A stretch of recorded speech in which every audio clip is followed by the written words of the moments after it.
Bismillahirrahmanirrahim. Bapak dan Ibu sekalian, kita lanjutkan fiqhul ad'iyah wal azkar.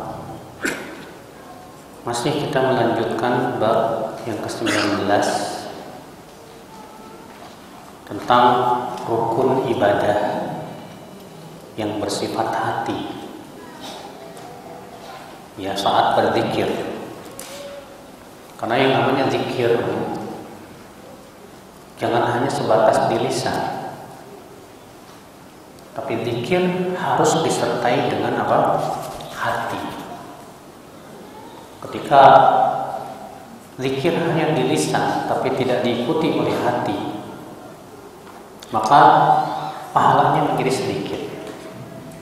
Tapi ketika hati kita merasakan, maka disitulah zikir menjadi berat pahalanya di sisi Allah. Dan beliau menyebutkan bahwa rukun ibadah hati ada 3. Rukun ibadah hati ada 3. Yang pertama adalah cinta.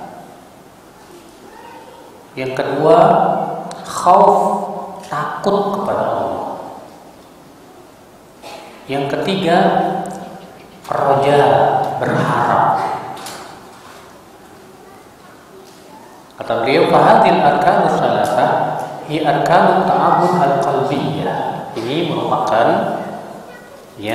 rukun ibadah hati. Rukun ibadah hati ada 3 tadi. Apa aja yang itu? Yang pertama, cinta. Yang kedua, takut. Dan yang ketiga, yaitu berharap.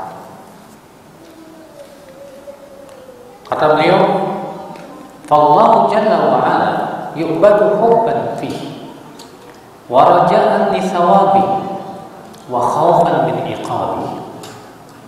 Maka Allah diibadahi dengan 3. Yang pertama, dengan rasa cinta yang besar kepada Allah. Yang kedua, berharap akan pahala Allah.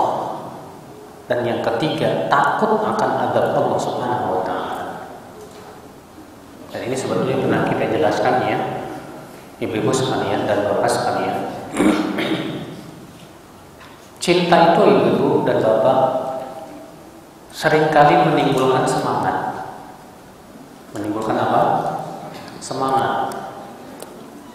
Kalau ibu, siapapun ya, orang yang cinta harta, dia akan semangat sekali untuk mencari harta. Orang yang cinta kedudukan, dia akan semangat untuk mencari apa? Kedudukan. Ketika seorang laki-laki cinta kepada seorang wanita, dia semangat untuk bisa meraih wanita tersebut.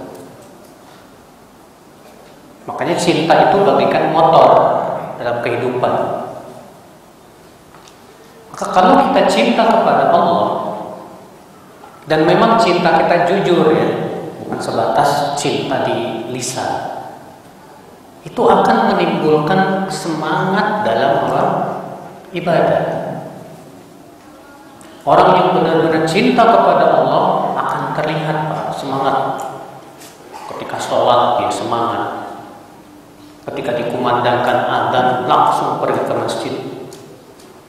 Ya. Itu tanda pasti. Makanya kalau ada orang ibadahnya malas-malasan, itu tanda cintanya kurang. Sebab kalau cintanya sangat kuat kepada Allah, dia akan semangat untuk mendekatkan dirinya kepada Allah Subhanahu wa ta'ala. Makanya kalau kita ditanya, kamu cinta Allah enggak? Ibu-ibu, kalau saya tanya ibu-ibu, ibu cinta Allah enggak? Benar. Bapak cinta sama Allah? Nah, memang semua secara lisan pasti mengaku apa? Cinta. Tapi sebatas mengatakan saya cinta Allah itu belum cukup. Sampai bagaimana semangat kita untuk mendekatkan diri kepada Allah. Tanda orang cinta itu apa Pak, Bu? Tanda orang cinta itu banyak mengingat tidak? Kalau seseorang sedang mencintai orang lain, dia akan banyak ingat. Tanda cinta orang yang cinta kepada Allah, dia pasti akan banyak mengingat Allah. Pasti itu. Dia merasa nikmat ketika mengingat Allah, ketika berzikir kepada Allah, ketika bermunajat kepada Allah Subhanahu wa taala. Itulah kekuatan cinta. Ya. Kemudian ibu-ibu sekalian, cinta ini pasti karena ada harapan. Karena ada apa? Harapan. Siapapun kita, Pak, Bu, ketika kita melakukan sebuah aktivitas, pasti ada harapan yang kita inginkan, ya tidak? Ketika harapan itu sangat besar, maka biasanya ya semakin kita semangat dan tidak putus asa. Tapi ketika harapan kita kecil, biasanya ya malas-malasan. Ini harapannya kecil, kayaknya sih kecil kemungkinan saya bisa dapat. Maka saat itu kita tidak akan ada kesungguhan dibandingkan ketika kita tahu ini harapannya sangat besar. Orang yang sangat berharap kepada Allah dan harapan itu sangat besar di hatinya, pasti sungguh-sungguh. Makanya cinta menimbulkan semangat, harapan menimbulkan kesungguhan. Ada orang semangat, alhamdulillah, tapi kurang kesungguhan. Itu artinya dia ada cinta, tapi berharapnya kurang. Namun ketika ia cinta, harap dan berharapnya sangat kuat, ia semangat, ia pun sungguh-sungguh.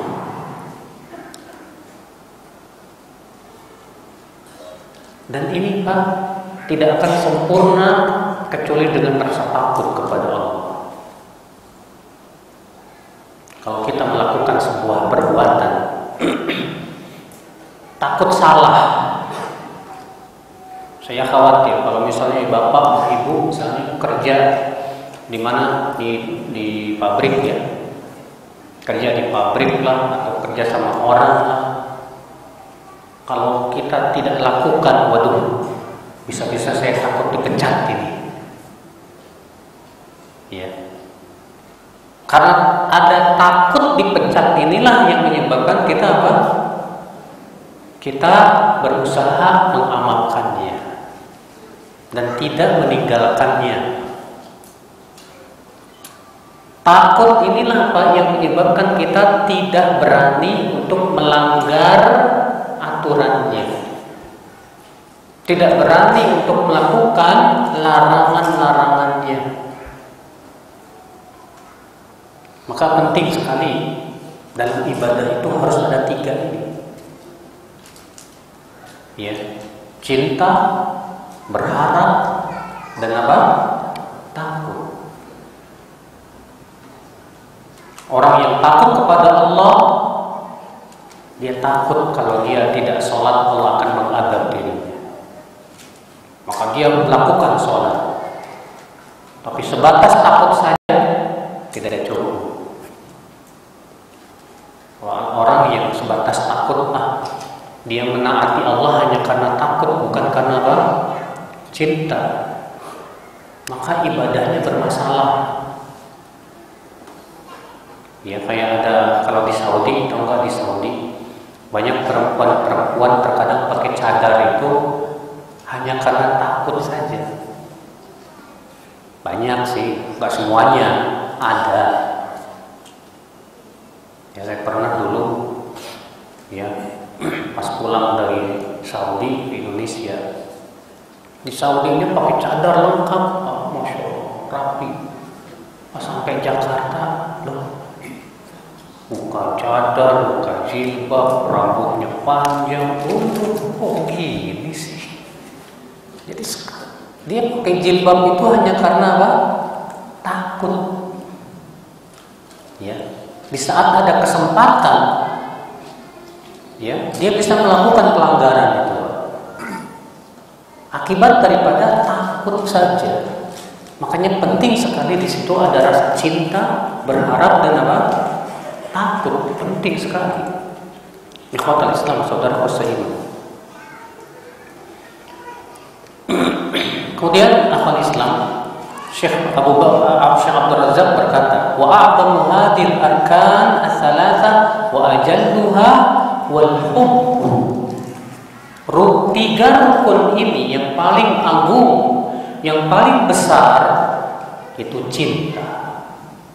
Tiga rukun ini yang paling agung kata beliau yaitu cinta. Hubbullah tabaraka wa ta'ala, itu mencintai Allah Subhanahu wa ta'ala. Alladzi huwa aslu dinil Islam wa qadruha, di mana cinta kepada Allah inilah dasar dan bahkan pokok agama Islam. Disinilah tempat berkutatnya agama Islam. Itu kita mencintai Allah Subhanahu wa ta'ala. Para nabi dan para rasul memperkenalkan Allah kepada manusia. Tujuannya apa? Supaya kita cinta Allah. Iya. Makanya apa, Ibu? Kalau kita tadabbur alam, kita tadabbur alam. Ibu suka tadabbur alam, pergi ke tempat-tempat indah, ke gunung, ke pantai. Percuma tadabbur alam kalau tidak menimbulkan rasa cinta kepada Allah. Percuma kita tadabbur alam kalau ternyata tidak menimbulkan rasa takut kepada Allah Subhanahu wa ta'ala. Maka itu jadi sia-sia, bukan tadabbur alam lagi namanya, Pak. Cuma mau jalan-jalan doang. Cuma mau lihat-lihat keindahan. Padahal kalau kita melihat keindahan ya, oh masya Allah, indah banget ya. Kita langsung mikir, penciptanya pasti maha indah. Seharusnya saat kita melihat pemandangan yang indah itu menimbulkan rasa cinta kepada Allah. Semakin kita mendekat kepada Allah. Tapi ketika kita tadabbur tidak menimbulkan itu semua, Pak, itu artinya kita belum benar cara tadabburnya. Iya. Kemudian beliau berkata, ini baru sampai sini kemarin tuh ya. Kemarin baru sampai sini. Kata beliau, wal mahabbatu manzilatun syarifatun fiha yatanafasul mutanafisun.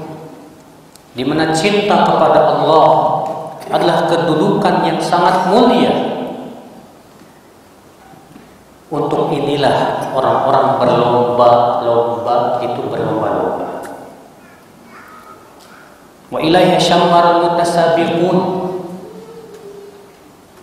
Untuk cinta kepada Allah lah, dan karena cinta kepada Allah lah, kita berusaha semaksimal mungkin berlomba-lomba dalam kebaikan. Semua karena ingin meraih ridha Allah. Wa yaqutul qulub wa ghidhaul arwah. Bahkan cinta kepada Allah itu, kata beliau, ya, makanan pokok hati kita. Bahkan itu gizi untuk roh kita. Kalau buat badan makanannya apa? Nasi, lauk pauk. Itu makanan apa? Badan. Ingat, hati kita ini ada makanannya, Mas. Beliau mengingatkan bahwa makanan hati adalah cinta kepada Allah. Gizi hati itu adalah mencintai Allah Subhanahu wa taala. Wa qurratul uyun wa ruhul iman wal amal. Ia adalah penyejuk hati. Ia adalah roh iman dan amal. Wa man lam yadhfar biha fi hadhil hayat fa hayatuhu kulluha syaqa'un wa alam. Maka siapa yang tidak meraih cinta kepada Allah, maka hidupnya sengsara, hidupnya tidak bahagia. Makanya Ibnu Taimiyah menyebutkan Pak Ibu bahwa di dunia ini ada surga. Ibu tahu tidak surga dunia itu apa? Surga dunia itu bukan di Dubai. Surga dunia bukan di tempat-tempat yang wah gemerlap, bukan. Kata Ibnu Taimiyah, inna fid dunya jannah man lam yadkhulha lam yadkhul jannatal akhirah. Di dunia ini ada surga. Siapa yang belum menikmati atau belum memasuki surga dunia, dia tidak akan memasuki surga akhirat. Apa itu surga dunia? Ma'rifatullah, mengenal Allah. Itulah surga dunia. Orang yang mengenal Allah, yang tentunya pengenalan tujuannya untuk menimbulkan cinta kepada Allah, maka pada waktu itu tidak ada yang paling nikmat dalam hidupnya Pak, dari mengingat Allah dan ibadah kepada Allah. Ya Allah. Makanya kalau kita lebih nikmat ya untuk bersenang-senang di dunia, tapi kalau ibadah sama Allah kurang nikmat, berarti kita belum mencintai Allah. Saya mau tanya sama bapak-bapak, mana tempat yang paling bapak merasa tenang, senang, enak? Di gunung, di pantai, atau di masjid?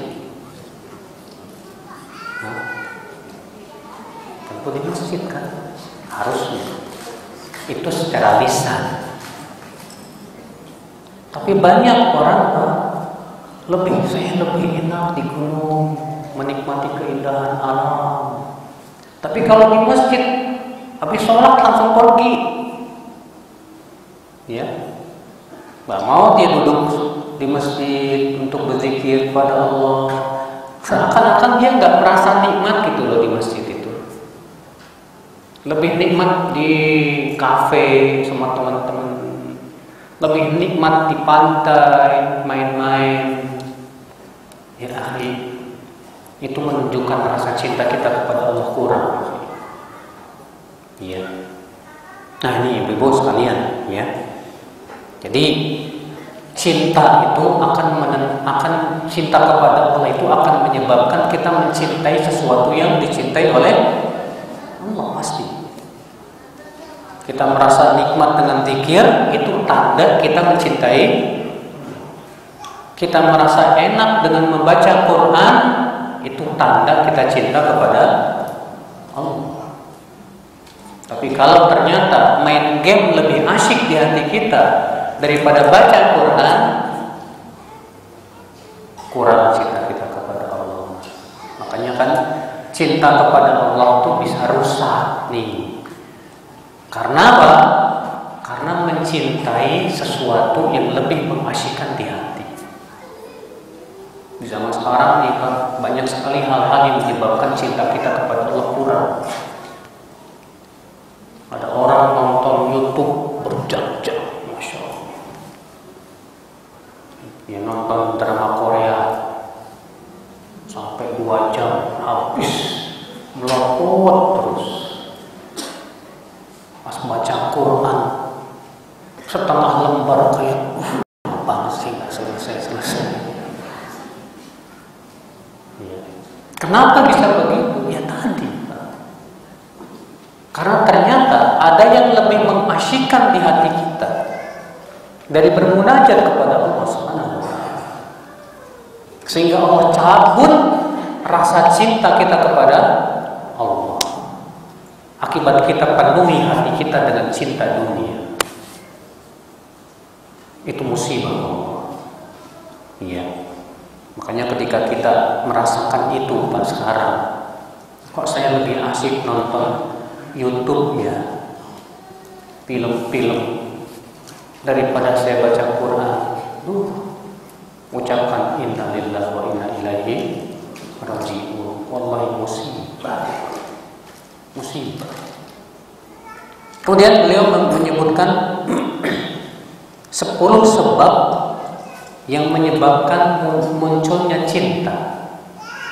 Apa saja yang menyebabkan munculnya cinta? Waqad dzakara al-Imam Ibnu Qayyim asbaban 'azimatan jalibatan lil mahabbah. Al-Imam Ibnu Qayyim telah menyebutkan sebab-sebab yang agung yang bisa mendatangkan cinta. Ya, cinta kepada Allah maksudnya ya. Kata Al-Imam Ibnu Qayyim, innal asbabal jalibata lil mahabbati asyara. Sesungguhnya sebab yang bisa mendatangkan cinta kepada Allah 10. Ada 10. Ini buat mereka yang ingin mencintai Allah, perhatikan 10 perkara ini. Iya. Yang pertama, qiraatul Quran bitadabburi wattafahumi lima'anihi wa ma'urida bihi, yaitu membaca Al-Quran. Tapi kayak gimana? Dengan tadabbur dan memahami makna-maknanya. Nah, ini yang akan bisa menimbulkan cinta. Adapun cuma baca Quran doang, nggak paham maknanya, tidak. Iya. Ada seorang yang masya Allah sebulan bisa khatam 2 kali, Pak. Wah, baca Quran 1 hari 2 juz. Iya, bagus. Dan itu sangat mempengaruhi hati. Tapi kalau sebatas baca, nggak paham, tidak tadabbur, maka biasanya pengaruhnya ke hati pun kurang. Tapi ketika kita baca Quran, ambil Al-Quran terjemah misalnya. Setelah kita baca 1 ayat, kita lihat terjemahannya. Oh, masya Allah. Itu biasanya lebih terasa di hati. Ya, itu pasti terasa lebih hati. Makanya Ibnu Mas'ud memberikan nasihat. Kata Abdullah bin Mas'ud, "Idza qara'tal Qur'an," kalau kamu baca Quran, fala takun himmatuka akhir surah. Kalau kamu baca Al-Quran, jangan keinginan terbesar itu cepat-cepat sampai akhir surat. Nah, ini yang bikin kita nggak mau tadabbur Al-Quran begini, Pak. Gimana caranya supaya cepat selesai sampai akhir surat? Salah seperti itu. Tapi hendaklah keinginan kita ketika baca Quran memahami betul ayat-ayat Al-Quran. Itu yang harus kita inginkan. Apa sih makna ayat ini? Kita baca, Masya Allah. Bahkan kita beli kitab tafsir. Kita baca tafsir para ulama tentang ayat ini, Masya Allah. Sehingga kita betul-betul paham tentang ayat ini. Ini Pak, lebih baik daripada Bapak baca Quran 1 juz tapi nggak paham. Betul. Karena itu lebih bermanfaat untuk hati kita. Makanya ya keinginan kita terbesar saat kita membaca Al-Quran, jangan gimana saya segera selesai 1 juz. Jangan. Tapi ketika kita baca Quran, keinginan kita, saya ingin memahami ayat ini. Apa yang Allah inginkan dari ayat ini? Antum aja kalau dikirimi surat sama presiden, pasti akan dibaca baik-baik gitu kan.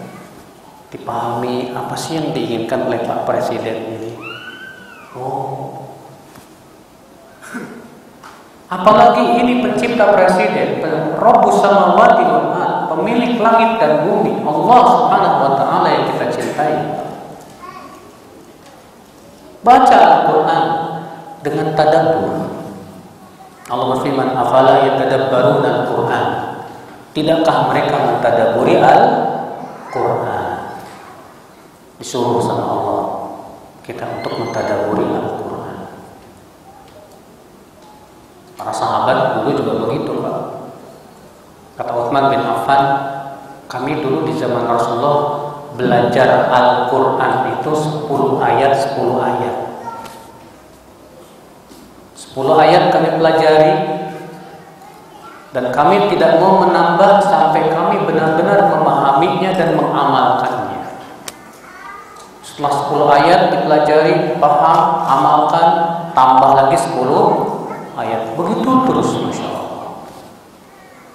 Makanya tidak aneh ya, Umar bin Khattab mempelajari surat Al-Baqarah 11 tahun. Umar bin Khattab mempelajari surat Al-Baqarah berapa? 11 tahun. Abdullah bin Umar mempelajari surat Al-Baqarah 8 tahun. Masya Allah. Kenapa? Karena mereka betul-betul ingin memahami maknanya. Nggak kayak kita. Kita terkadang semangatnya hanya sebatas bagaimana membacanya dengan tajwid yang mantap. Sampai belajar sama, belajar sini. Ya itu bagus memang, tapi jangan jadikan tujuan paling besar. Banyak ibu-ibu ya lebih asyik belajar tajwid daripada belajar tafsirnya. Ini kesalahan kata Syekh Shalih Fauzan. Kita belajar tajwid bagus supaya ketika kita baca Quran tidak salah. Tapi terkadang Pak, sebagian teman-teman itu berlebihan dalam belajar tajwid sampai gimana caranya saya bisa dapat sanad, ya, sehingga akhirnya yang dia pikirkan adalah tajwid. Saya bisa berburu si fulan, saya bisa meraih sanad ini. Tapi subhanallah, ketika dia tanya tentang makna suatu ayat, tidak paham. Ini sangat tidak baik, Bu. Iya. Makanya ini yang pertama nih. Sebab yang menyebabkan kita mencintai Allah yaitu mentadabburi Al-Qur'an. Baca Quran dengan penuh tadabbur. Pahami ayat-ayat Al-Qur'an, ayat demi ayat. Iya. Kalau di Indonesia ada namanya apa tuh? One day one juz. One day. Jadi diminta kita ini 1 juz setiap hari.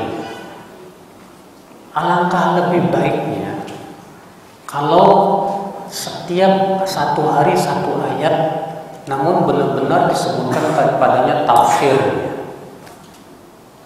Dibimbing oleh seorang guru, 1 hari 1 ayat, tapi guru ini menyebutkan tentang tafsirnya.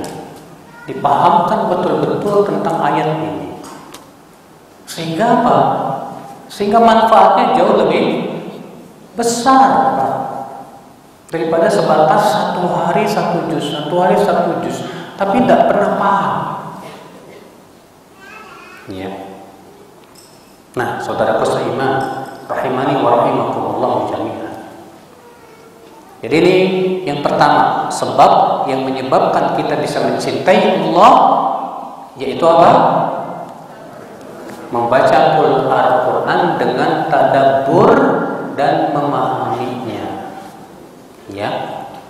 Yang kedua, as-tsani, agar kita bisa mencintai Allah, at-taqarrub ila Allah bin nawafil ba'dal faraid.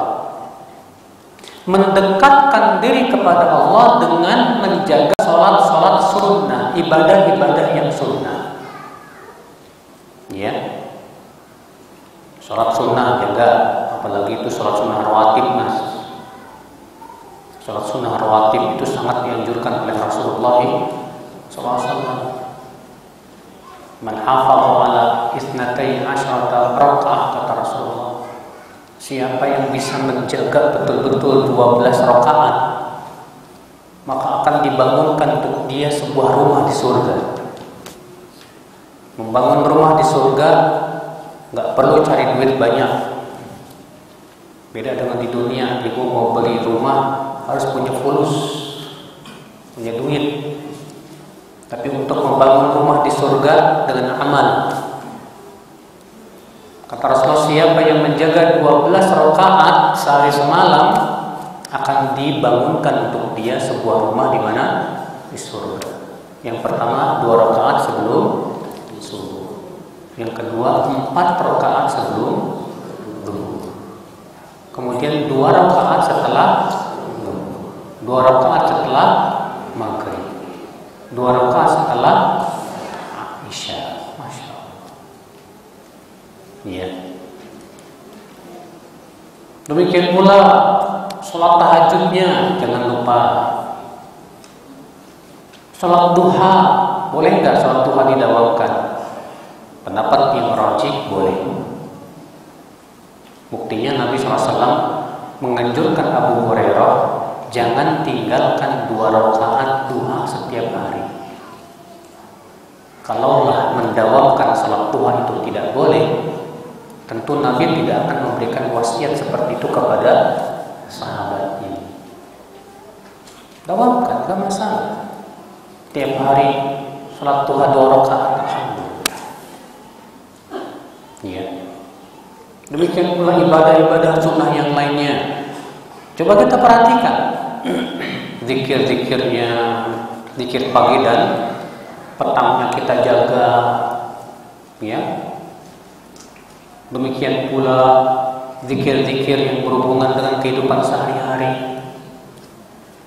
Ya, zikir ketika masuk rumah, ketika keluar rumah, zikir ketika naik kendaraan, zikir ketika safar, ketika pulang safar. Ini semua perkara-perkara yang sifatnya sunnah yang dicintai oleh Allah Subhanahu wa Ta'ala. Kalau kita jaga ini, insya Allah itu yang akan menimbulkan rasa cinta kepada Allah Subhanahu wa Ta'ala. Iya. Cuman terkadang Pak, kita ini suka terkena pemikiran yang nyeleneh. Apa katanya? Sunnah ini, sunnah kan kalau ditinggalin nggak berdosa. Gara-gara ini akhirnya kita apa? Kita tinggalkan yang sunnah. Ini jelas nggak benar, Pak. Ya. Asalis yang ketiga, sebab yang ketiga yang bisa menimbulkan cinta kepada Allah, musyahadatu birri wa ihsanihi wa ni'amihi adh-dhahirati wal batinah. Menyaksikan kebaikan Allah, ya, nikmat-nikmatnya yang lahir maupun yang batin. Ibu, kita ini Bapak disuruh sama Allah supaya banyak mengingat nikmat. Jangan banyak mengingat musibah. Kalau kita seringnya mengingat musibah, kita bakal jadi hamba yang tidak bersyukur sama Allah. Tapi ketika kita banyak mengingat nikmat, insya Allah itu yang menyebabkan kita mencintai Allah. Makanya Allah menyuruh, Allah berfirman, ya ayyuhalladzina amanu udhkuru ni'matallahi 'alaikum. Hai orang-orang yang beriman, ingatlah nikmat-nikmat Allah kepada kalian. Lihat, kita disuruh mengingat nikmat apa? Masalahnya Pak, begini Pak, Bu. Kita ini karena sudah terbiasa dengan nikmat, jadi kita nggak ngerasa itu nikmat itu, Pak. Kita udah biasa di rumah, Masya Allah, ada makanan, minuman, tiap hari makan. Banyak di antara kita nggak ngerasa itu nikmat gitu. Iya. kita bisa menghirup oksigen, alhamdulillah. Banyak di antara kita nggak ngerasa itu apa? Nikmat. Makanya saudaraku seiman, ketika kita mengingat nikmat-nikmat Allah ini, masya Allah, alhamdulillah, saya masih diberikan kesehatan sama Allah. Makanya Pak, kalau Bapak pergi ke rumah sakit, Bapak akan mengelus dada, alhamdulillah, saya masih dikasih kesehatan. Di rumah sakit ada orang yang kena kanker, kena kolesterol, kena diabetes, kena, wah, masya Allah, kita alhamdulillah masih bisa jalan, masih bisa menghirup udara enak, bisa datang ke pengajian. Allah ya Pak, coba ingat deh nikmat ini besar, ya Bapak dan Ibu sekalian. Ketika kita makan, coba ingat deh, ini pemberian dari Allah, nikmat. Banyak di luar sana orang-orang miskin buat makan sehari aja susah. Ya, kita bisa makan sehari, bisa makan 5 kali, bisa. Bahkan kita bisa kuliner, ya, di restoran-restoran enak. Coba lihat orang-orang susah, orang-orang miskin, boro-boro mau makan ayam aja nggak bisa. Cuma masalahnya kita ini selalu melihatnya ke atas saja, nggak pernah melihat yang kemana, yang ke bawah. Jadinya kita nggak syukur nikmat. Ibu-ibu kalau gaulnya sama orang kaya, ya, akhirnya ibu melihat teman ibu punya mobil, ibu cuma motor. Teman ibu, waduh rumahnya gedung, saya cuma ya segini. Saya yakin kalau begini ibu nggak akan bersyukur. Akhirnya ibu akan protes sama Allah. Ya Allah, kenapa teman saya itu mereka dikasih kenikmatan, saya enggak? Jangan Bu, coba ibu sekali-kali datangi perumahan kumuh, ya. Coba ibu sekali-kali gaul sama orang-orang miskin, orang-orang yang susah hidupnya. Rasakan bagaimana kehidupan mereka yang pahit, yang keras, yang susah. Dengan cara seperti itu kita akan ingat akan nikmat Allah Subhanahu wa Ta'ala. Iya. Saya dulu pernah ke Gorontalo bertemu dengan bupatinya Gorontalo, dan dia masya Allah dulu itu dia punya program bawahannya itu diwajibkan tinggal di rumah orang yang miskin. Iya, saya lupa namanya, beliau sudah meninggal dunia. Ya. Dimana beliau itu, beliau cerita ke saya itu Ustadz, saya suruh bawahan saya, kamu pergi ke rumah si Anu tuh, dia miskin banget, tidur semalam sana, rasakan bagaimana hidupnya orang miskin itu. Dan ini subhanallah kata dia efektif Ustadz, sehingga akhirnya bawahan saya jadi rajin sedekah. Jadi apa? Sedekah. Kenapa? Setelah mereka melihat sampai di antara orang miskin itu Pak, sampai saking nggak punya duit buat beli nasi, makannya dedaunan, makan dedaunan. Kita enak masih bisa beli nasi, bahkan bisa beli hamburger. Udah gitu dikasih sakit sedikit langsung ngambek sama Allah. Ya, nggak terima dengan takdir Allah Subhanahu wa Ta'ala. Ngeri kita ya Pak. Makanya kita ini seringnya masuk dalam firman Allah, innal insana li rabbih lakanud. Tahu gak kanut? Kanut itu kata Imam Al-Hasan Al-Basri, orang yang melupakan nikmat-nikmat Allah dan suka menghitung-hitung musibah. Yang diingat cuma musibah aja, nggak diingat nikmat yang Allah berikan kepada dia. Ya, ini salah. Kemudian sebab selanjutnya yang keberapa sekarang? Hah? Oh, saya loncat. Iya, selanjutnya itu dawamu dzikri ala kulli halin bil lisan. Lisan kita selalu berzikir. Ini udah ya? Hah? Belum. Lisan kita selalu zikir. Selalu berzikir. Subhanallah, alhamdulillah, la ilaha illallah, Allahu akbar, subhanallah, alhamdulillah, la ilaha illallah, Allah. Tapi tentunya Pak, zikir sudah pernah kita bahas.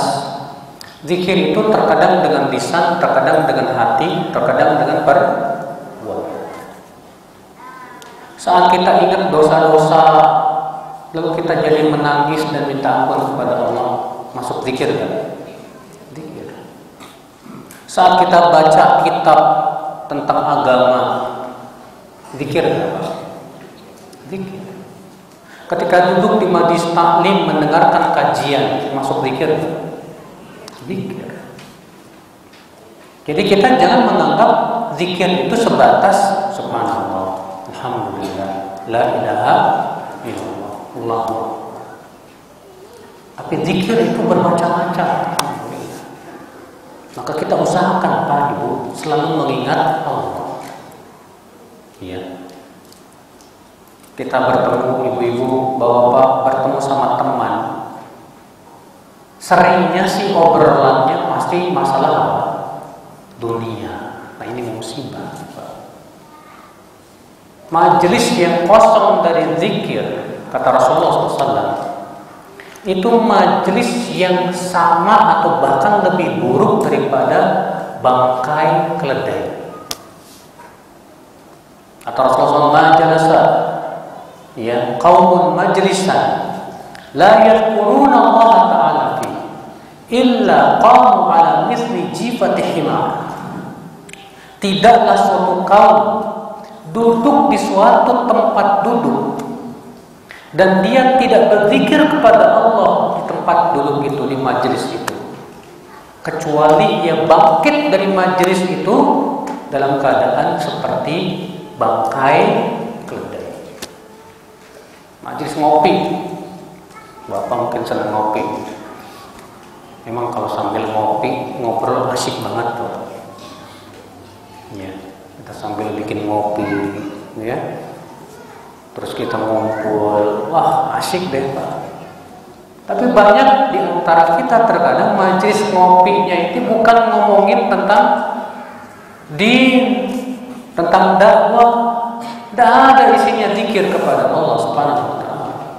Cuma ngomongin tentang mobil, ngomongin poligami, ngomongin tentang dunia aja semua sudah.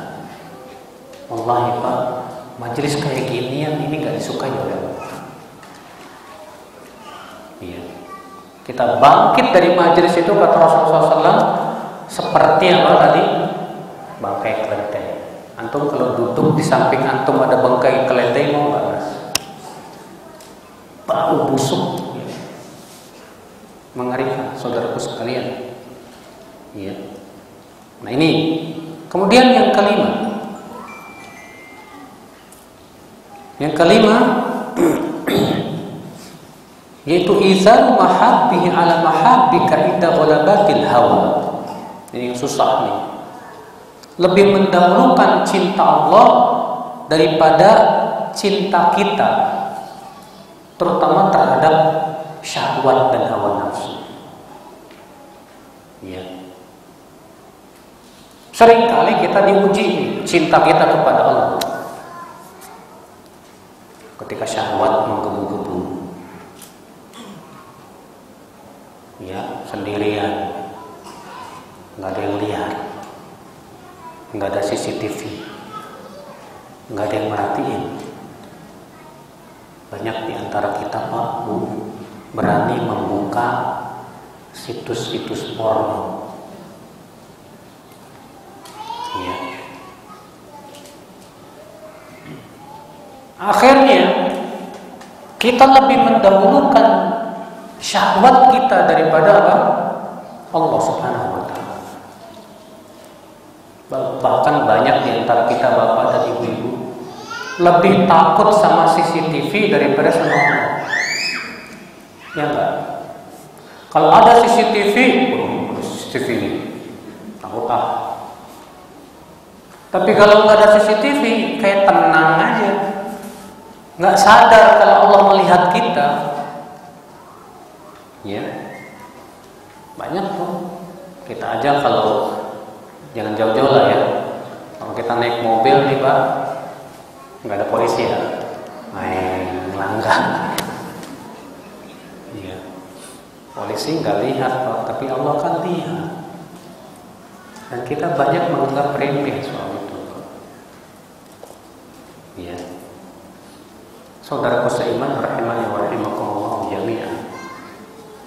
Nih, jadi jangan sampai hawa nafsu kita kedepankan sehingga mengakibatkan Allah murka kepada kita.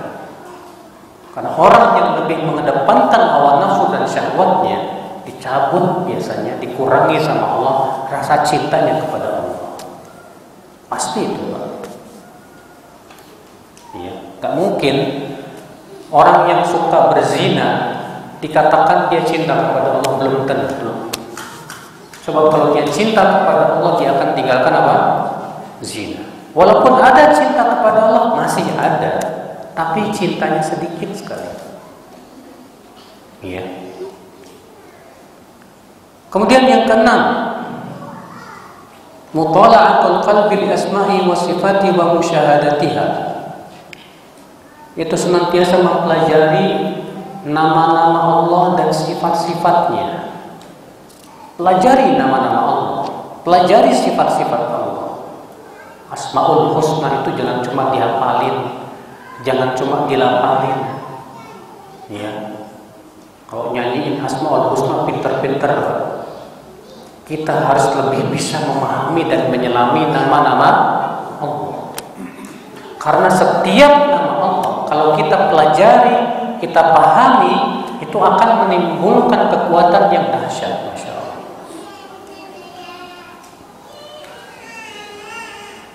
Ibu-ibu dan bapak sekalian, ya.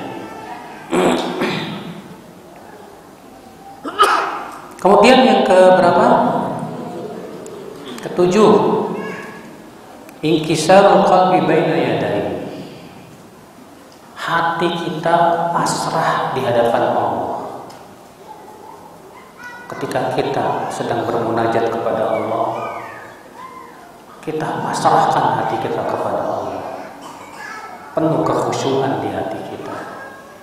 Maka ini biasanya akan menimbulkan rasa cinta kepada Allah. Yang kedelapan, al-khalwah waqtan nuzulil ilahi. Bermunajat di saat Allah turun ke langit dunia. Kapan Allah turun ke langit dunia, Pak? Pada sepertiga malam berakhir. Demikian dikabarkan oleh Rasulullah SAW. Allah Rasul sabda, yanzilu rabbuna ila sama'i dunya. Tuhan kita Allah turun ke langit dunia pada sepertiga malam terakhir. Dan jangan ditolak pakai akal. Sebagian orang nolak, Pak. Kalau Allah turun sepertiga malam terakhir, yang namanya sepertiga malam kan ada terus. Di sini sepertiga malam nih. Setelah ini selesai, sebelah sana sepertiga malam. Berarti Allah di langit dunia terus dong. Atau gimana nih? Kita katakan, akhi, otak kamu tuh punya keterbatasan. Sedangkan Allah pencipta otak manusia, Maha Kuasa atas segala sesuatu. Tidak ada yang susah bagi Allah. Cukup imani saja. bahwa Allah turun ke langit dunia setiap sepertiga malam terakhir. Selesai. Banyak orang menolak hadis ini dengan akal-akalnya. Ya. Maka ketika Allah turun ke langit dunia pada sepertiga malam terakhir, usahakan kita termasuk orang-orang yang bangun saat itu, Pak. Sepertiga malam terakhir sampai kapan? Sampai terbit fajar. Usahakan saat itu kita bangun. Jam 3 ke, setengah 4 ke, kita sholat, bermunajat, baca Quran, maka itu Masya Allah lebih terasa di hati. Allah mengatakan inna nasyi'atan lail hiya asyaddu waq'a. Sesungguhnya ibadah di waktu malam itu lebih mengesankan hati, lebih kokoh di hati. Makanya siapapun Anda yang senang tahajud, Anda akan merasakan kenikmatan saat tahajud. Iya, nikmat berdua-duaan saat sepertiga malam terakhir itu. Kemudian yang ke-9, mujalasatu al-muhibbin as-sadiqin, yaitu duduk ya, dengan orang-orang yang soleh, yang mencintai Allah. Kalau kita duduk sama orang itu, tandanya apa? Kita selalu ingat akhirat. Adapun kalau kita duduk sama teman, malah kita cinta dunia, ini pertanda teman yang tidak baik, Pak. Tanda teman yang baik, tanda teman yang soleh, kalau kita duduk sama dia, mengingatkan kita kepada apa? Akhirat. Tapi kalau teman yang tidak baik, kalau duduk sama dia, menyebabkan kita cinta dunia. Itu patokannya tuh. Ya. Yang terakhir, yang ke-10, muba'adatu kulli sababin yahulu bainal qalbi wa bainallah. Menjauhi segala macam sebab yang menyebabkan hati kita terhalang dari mencintai Allah. Menjauhi semua sebab yang menyebabkan hati kita terhalang dari mencintai Allah. Apa yang menghalangi hati kita untuk mencintai Allah? Cinta dunia. Orang kalau sudah sangat cinta dunia, cinta syahwat, susah mencintai Allah. Benar? Walaupun lisannya mengatakan saya cinta Allah, tetap tidak bisa, susah. Iya. Seperti tadi contohnya saya sudah berikan contoh. Ada orang lebih asyik dengan tontonan-tontonan, maka dia pasti tidak asyik dengan baca Al-Quran. Ada orang lebih asyik dengan nyanyian, gak mungkin dia asyik dengan baca Quran. Kata Ibnu Qayyim, tidak akan bertemu dua cinta dalam hati seorang hamba, cinta Al-Quran dan cinta nyanyian. Gak mungkin ketemu. Orang yang cinta nyanyian, dia tidak akan mencintai Al-Quran. Dan orang yang cinta Al-Quran, dia tidak akan menyukai apa? Nyanyian. Tidak akan bertemu. Iya. Nah, Bapak dan Ibu sekalian, ini dia 10 perkara yang bisa menimbulkan apa? Cinta kepada Allah. Mari kita berusaha semaksimal mungkin ya. Kita jaga 10 perkara ini. Mudah-mudahan kita termasuk orang-orang yang bisa mencintai Allah Subhanahu wa taala dan Allah pun mencintai kita, Bapak sekalian. Ini saja dulu, kita buka tanya jawab. Barangkali ada yang mau bertanya, silakan.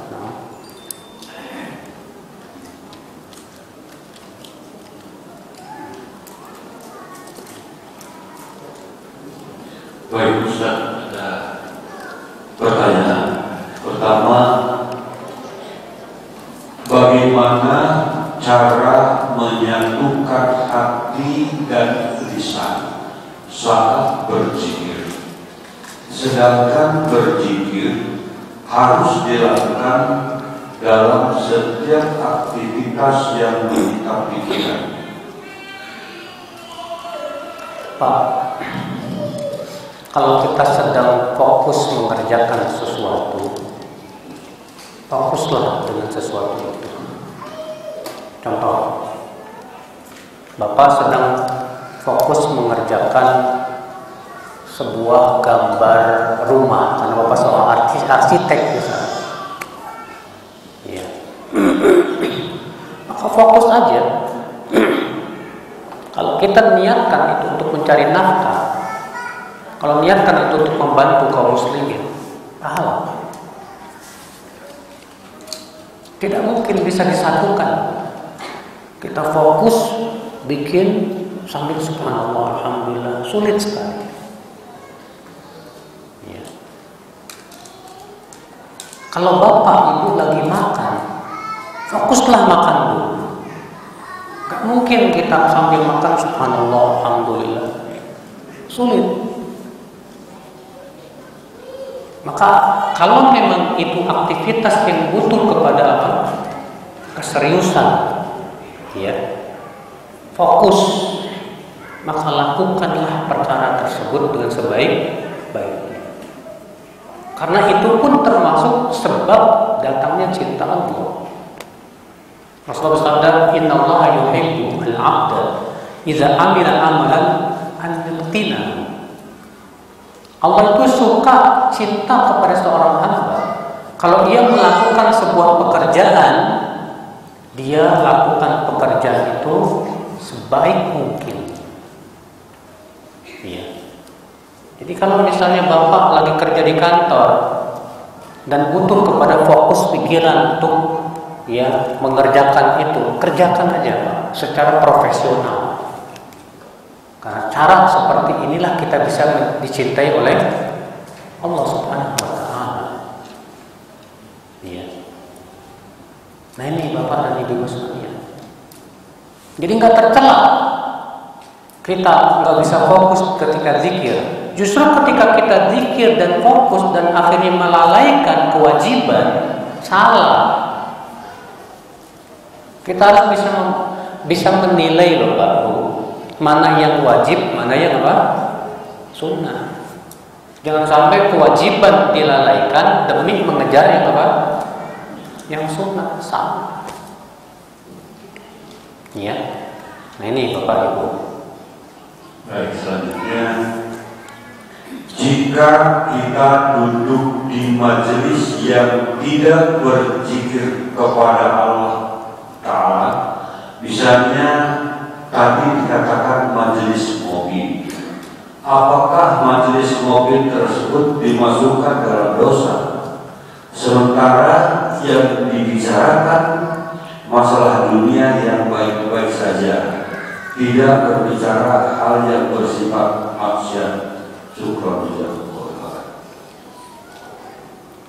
Bicara yang baik-baik tentang dunia ini tentang apa sih?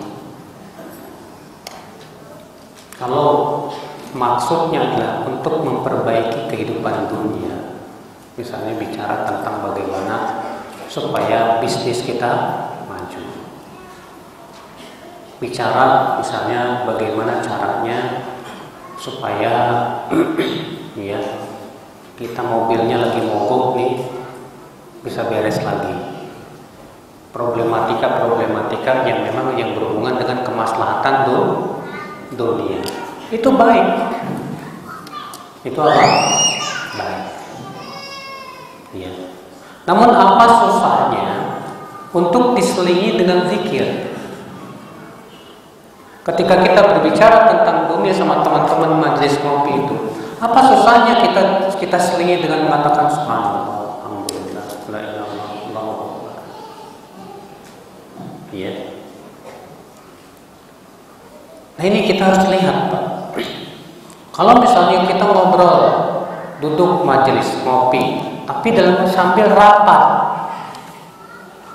rapat membicarakan tentang ya yang ada di perusahaan kita misalnya, sehingga kita butuh pada fokus untuk menyelesaikan permasalahan itu, lakukan itu. maka itu kebaikan. Dan itu tidak masuk di dalam hadis tadi. Kenapa? Justru kita disuruh untuk melakukan pekerjaan itu sebaik-baik mungkin. Adapun ketika kita nyantai, ngopi sama teman ngomongin tentang dunia, ngalor ngidul, tapi nggak ada zikirnya kepada Allah, itu yang dimaksud oleh Rasulullah. Walaupun nggak ngomongin maksiat, walaupun nggak memikirkan ngomongin maksiat, tapi apakah majelis ngopi seperti ini maksiat? Tidak. Tapi tetap itu akan jadi penyesalan pada hari kiamat. Sebagian ulama mengatakan dosa, sebagian lagi mengatakan tidak, itu mubah, cuma kerugian. Cuma apa? Kerugian. Kita waktu ngobrol sama teman kalau ngidul ternyata tidak dapat pahala sama sekali. Iya, tidak mengingat Allah. Ini jadi yang lebih bagus, Pak Bu. Majelis ngopi kita ini diselingi dengan apa? Zikir. Iya. Masalah itu sesuatu yang bagus. Ya. Karena majelis yang kosong dari zikir tadi akan menjadi penyesalan nanti pada hari kiamat. Nah,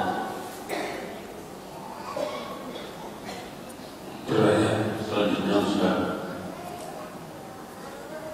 Bagi wanita, ini di luar tema. Bagi wanita lebih baik sholat di rumah dibanding masjid. Bagaimana jika kita sedang umroh, mana yang lebih baik sholat di masjid atau hotel? Rasulullah SAW ketika mengatakan wabuyutuhunna khairun lahunna, rumah mereka lebih baik buat mereka. Beliau ngomongnya di mana, Pak? Di kota Madinah. Di Madinah ada Masjid Nabawi nggak, Pak? Hah? Ada. Tapi Nabi tetap mengatakan rumah mereka lebih baik buat apa? Mereka. Kenapa? Kita penting sekali untuk memahami sebabnya kenapa. Ya. Karena kata para ulama, keluarnya wanita dari rumah itu fitnah. Keluarnya wanita dari rumah itu apa? Fitnah. Makanya Nabi menganjurkan supaya wanita sholatnya di mana? Tapi Nabi pun tidak melarang wanita untuk pergi ke mana? Ke masjid. Ya. Nabi tidak melarang. Nah, ketika kita umroh, mana yang lebih baik? Ini masalah khilafiyah di kalangan para ulama. Sebagian ulama mengatakan lebih baik dia di masjid, apalagi itu Masjidil Haram. Ya. Sebagian mengatakan tidak, lebih baik di hotel. Karena apa? Karena ilatnya tetap ada. Ilatnya tetap apa? Ada. Apalagi di situ misalnya terjadi campur baur laki-laki apa? Perempuan, sehingga malah menimbulkan apa? Fitnah. Maka yang seperti ini memang masalah para ulama juga berselisih. Namun ibu kalau tetap ingin pergi ke masjid, wajib dipenuhi syaratnya. Syarat yang pertama, tidak boleh tabarruj. Tidak boleh apa? Tabarruj. Pergi ke masjid tapi pakai apa? Lipstik, pakai ondel-ondel, ya. Haram. Yang kedua, hindari campur baur laki-laki dan wanita semaksimal mungkin. Yang ketiga, tidak boleh memakai minyak wangi yang wanginya semerbak, yang menimbulkan fitnah untuk laki-laki.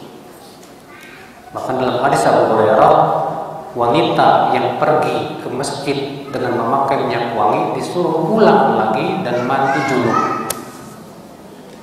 Disuruh begitu, ya. Nah ini penuhi Bu syarat-syaratnya. Jadi kalau ibu mau pergi ke masjid harus terpenuhi apa? Syaratnya. Iya. Wallahu a'lam. Baik, terima kasih. Selanjutnya, bagaimana dengan orang mencintai Al-Quran dalam nyanyian? Yang kedua, bagaimana ciri-ciri Allah mencintai kita? Bagaimana mencintai Al-Quran?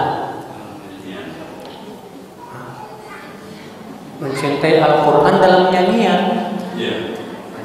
Bagaimana dengan orang mencintai Al-Quran dalam nyanyian? Al-Quran dijadikan nyanyian maksudnya gimana nih?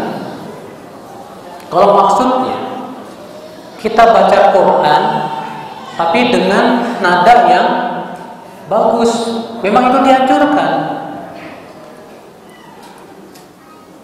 Tapi kalau maksudnya Al-Quran dinyanyikan kayak dangdutan, atau Al-Quran dinyanyikan seperti apa?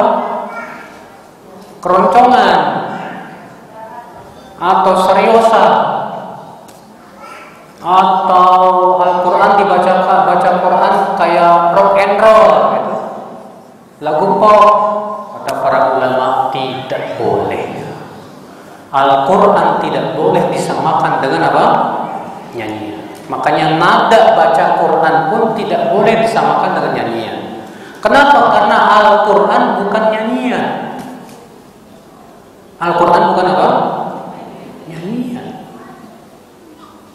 Makanya kata para ulama seperti disebutkan Al-Hafidz Ibnu Hajar dalam Fathul Bari, ya, nada baca Quran yang sangat dianjurkan oleh Rasulullah itu nada yang sedih, yang menyebabkan kita takut kepada Allah, nada yang menyebabkan kita menangis. Ya, ini baca Quran sambil nyanyi pakai musik lagi. Ini namanya mencampur baurkan antara yang hak dengan yang batin. Allah berfirman, "Wala talbisul haqqa bil batil." Jangan kamu campur baurkan antara yang hak dengan yang batil. Al-Quran saja. Tujuan kita baca Quran kan supaya menimbulkan rasa cinta kepada Allah. Kita baca Quran bukan supaya kita senang nyanyian, bukan. Supaya kita takut kepada Allah, supaya kita ingat kepada kehidupan akhirat. Itu tujuan baca Quran. Ya, Allah. Ciri-ciri Allah mencintai. Apa ciri Allah mencintai kita? Pertama, cirinya adalah Allah jadikan kita senang mengingat Allah. Yang kedua, Allah berikan kekuatan untuk menaatinya, menjalankan perintahnya dan menjauhi apa? Larangannya. Yang ketiga, Allah jadikan kita untuk memahami agamanya. Ya, kita senang mempelajari tentang ilmu agama, tentang din. Ini dia ciri orang-orang yang dicintai oleh Allah Subhanahu wa Ta'ala.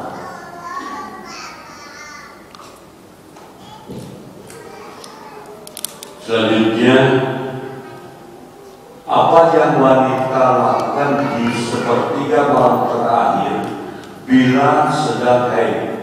Apakah bisa langsung berdoa? Ketika haid, sepertiga malam terakhir bisa kita lakukan dengan berzikir, berdoa. Karena zikir dan doa wanita haid boleh melakukannya. Maka gunakan waktu ketika haid itu saat sepertiga malam terakhir. Karena disebutkan dalam hadis Allah turun ke langit dunia pada sepertiga malam terakhir sambil berfirman, siapa yang minta ampun kepadaku, aku pasti ampuni. Siapa yang minta kepadaku, pasti aku beri. Ya. Jadi banyak-banyak minta sama Allah kebaikan dunia dan akhirat. Nah,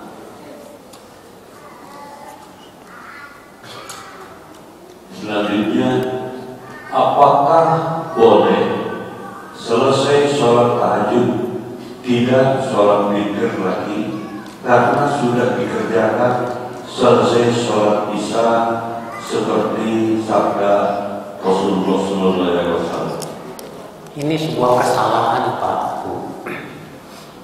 Bagi mereka yang yakin tahajud, jangan witir sebelum tidur, jangan.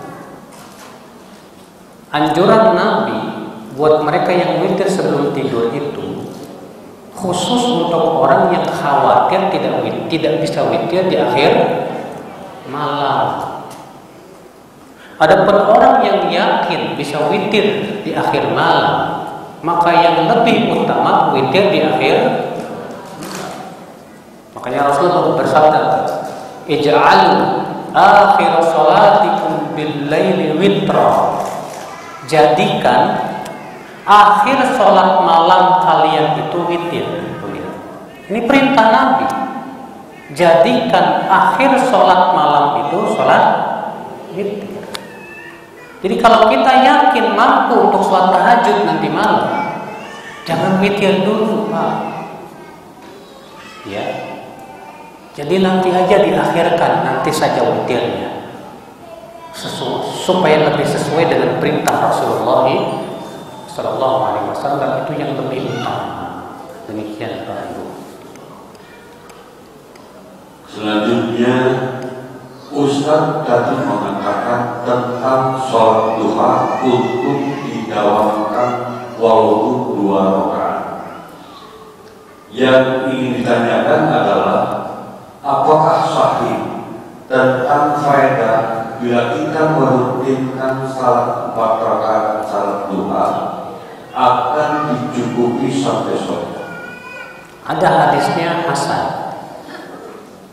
Nabi Sallallahu Alaihi Wasallam bersabda, "Man shalla arba'a raka'atin fi awwalin nahar, ya, kafahu Allahu akhirahu."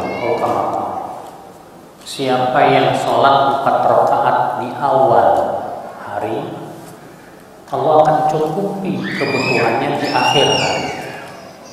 Namun para ulama berbeda pendapat tentang 4 rakaat ini. Sebagian ulama mengatakan bahwa 4 rakaat ini adalah qabliyah subuh dan sholat subuh.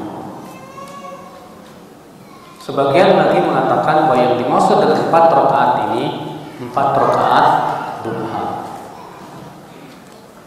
Ya, ini masalah perselisihan para ulama dalam menafsirkan makna 4 rakaat tadi.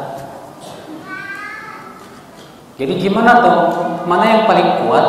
Kalau kita amalkan dua-duanya lebih baik. Kalau dua-duanya kita amalkan, kita pasti dapat dua-duanya. Nah, demikian. Allah.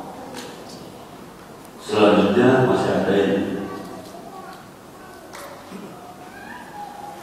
Izin bertanya, yang sahih zikir sesudah sholat pada saat membaca surat Al-Ikhlas, Al-Falaq dan An-Nas dibaca sekali saja atau 3 kali pada waktu selesai maghrib dan subuh? Saya belum menemukan riwayat 3 kali. Yang 3 kali itu zikir pagi dan petang.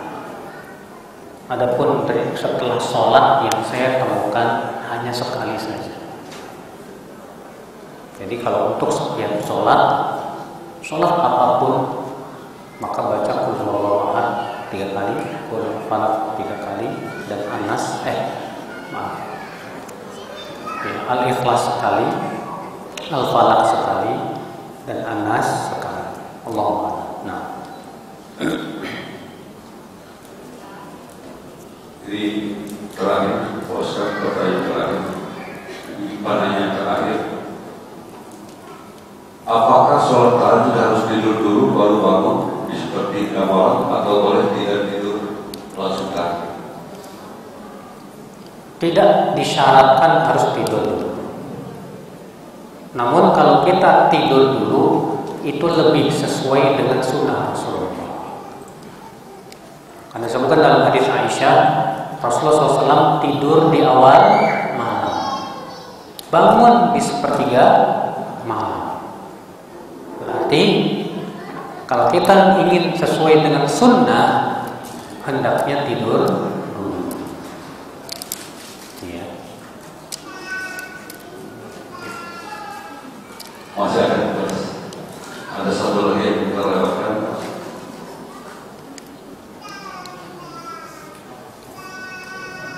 Kalau mendengarkan nyanyian dari Jabir, Apa?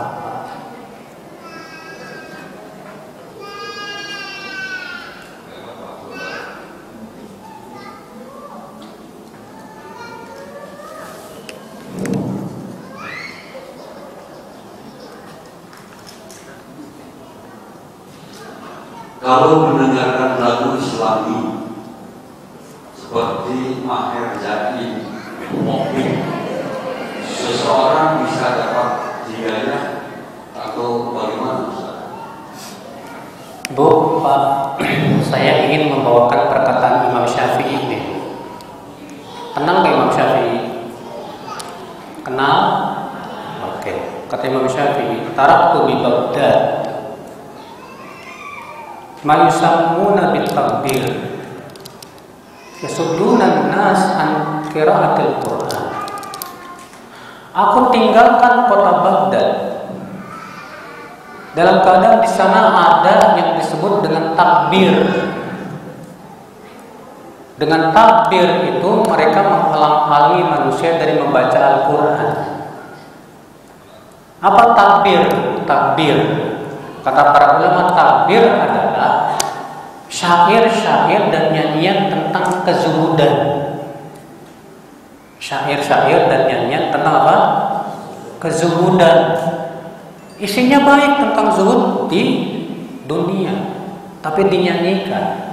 Kata Imam Syafi'i apa? Mereka menghalangi manusia dari Al-Quran dengan itu. Ternyata Imam Syafi'i aja nggak suka. Padahal isinya apa? Kebaikan. Maka dari itu kita yakin Imam Syafi'i lebih paham dari kita. Imam Syafi'i lebih faqih dari kita. Ternyata beliau saja menganggap nyanyian kezuhudan saja, takbir, ini bisa menghalangi seseorang dari Al-Quran. Maka dari itu justru kita nanya, kok kamu kenapa sih gak asik dengan Al-Quran? Dengan Al-Quran kok kamu gak mau dapat hidayah? Padahal Al-Quran jelaskan hidayah isinya, ya enggak? Kenapa kita tidak sibukkan dengan Al-Quran? Kenapa harus dengan nyanyian? Al-Quran sudah jelas firman-firman Allah langsung. Sementara nyanyian itu kan karangan siapa? Gubahan siapa? Manusia. Tidak ada pahalanya, gak ada pahalanya. Mendengarnya pun tidak berpahala. Bahkan Imam Syafi'i gak suka. Kenapa sih banyak di antara kita hatinya itu kalau baca Quran kayak berat sekali, ya, maunya nyanyian. Itu masalahnya, hati kita dipenuhi cinta nyanyian, sehingga akhirnya terhadap Al-Quran kurang. Kenapa kita tidak berusaha hati kita cinta dengan Al-Quran, hati kita makmur dengan Al-Quran? Ya, zalikal kitabul la raiba fihi hudan lil muttaqin. Itulah Al-Quran yang tidak ada padanya keraguan hidayah untuk orang yang bertakwa. Allah tidak pernah sebutkan dalam Al-Quran nyanyian itu hidayah untuk orang yang bertakwa. Bahkan Allah mencela para penyanyi dalam Al-Quran dalam surat Asy-Syu'ara. Wasyu'ara'u yattabi'uhumul ghawun. Para penyanyi itu hanya diikuti oleh orang-orang yang ghawun. Ada nggak Pak di majelis nyanyi yang duduk para ulama? Aib Pak. Tapi kalau di majelis Al-Quran duduk orang-orang salihin, para ulama, orang-orang yang bertakwa di majelis Al-Quran, ya, fitrah kita saja bisa merasakan sebetulnya. Tapi itu tadi Pak, kita dari kecil terkadang sama orang tua kita udah dididik senang nyanyian. Ya, Allah Ustaz. Ustaz, secara dalil syar'i, apakah jika sholat witir harus didahului dengan sholat tahajud terlebih dahulu? Tergantung keadaan. Kalau kita lelah banget, baru pulang malam, larut malam, dan kita nggak yakin nih bakalan bisa sholat tahajud, ya udah kita witir, selesai. Atau kita bangun baru bisa bangun mendekati subuh, sehingga hanya cukup buat witiran saja, witir doang selesai, nggak masalah. Atau kita sibuk dengan ilmu, saya ingin menguasai ilmu sesuatu, akhirnya malam bangun cuma witir doang, setelah itu nuntut ilmu, gak masalah, silakan. Ya, tergantung keadaannya. Allah. Baik, ya semoga yang disampaikan bermanfaat Pak Ibu, bisa kita amalkan. Yang benar semuanya dari Allah, yang salah itu dari kekurangan ilmu saya. Dan subhanallah wa bihamdihi, asyhadu an la ilaha illa anta, astaghfiruka wa atubu ilaik. Wassalamualaikum warahmatullahi wabarakatuh.